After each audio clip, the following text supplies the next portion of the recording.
17 কি 18 তারিখে সিডনি বিশ্ববিদ্যালয়তে উনি বক্তব্য রাখবেন এবং নর্থ সাউথ বিশ্ববিদ্যালয়ের শিক্ষক।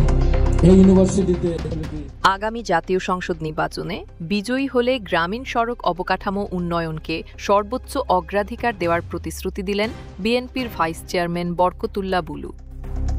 সাইফুল ইসলাম, নোয়াখালী, বেগমগঞ্জ।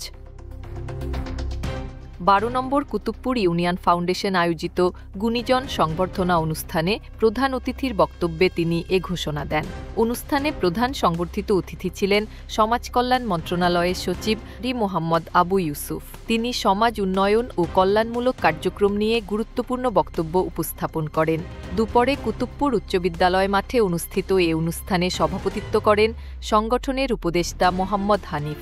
উদ্বোধন করেন চৌমুহনী ব্যবসায়ী সমিতির সিনিয়র সহসভাপতি জহিরুল হক সোহেল। প্রধান বক্তা হিসেবে উপস্থিত ছিলেন সানিমা গ্রুপের চেয়ারম্যান শাহাবুদ্দিন। সঞ্চালনায় ছিলেন সংগঠনের সেক্রেটারি আবুল হোসেন এবং যুগ্ম সম্পাদক জমিদারহাট রেডিয়ান্ট রেসিডেন্সিয়াল স্কুলের প্রতিষ্ঠাতা প্রধান এম এ হাসান।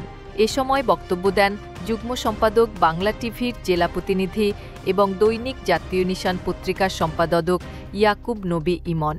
অনুষ্ঠানে আরও উপস্থিত ছিলেন নোয়াখালী জেলা সমিতির সমাজ কল্যাণ সম্পাদক গোলাম হোসেন মানিক, সরকারি বিভিন্ন দপ্তরের কর্মকর্তারা, স্কুলের শিক্ষক শিক্ষার্থীরা, অভিভাবকবৃন্দ, স্থানীয় গণ্যমান্য ব্যক্তি, প্রিন্ট ও ইলেকট্রনিক মিডিয়ার সাংবাদিকরা।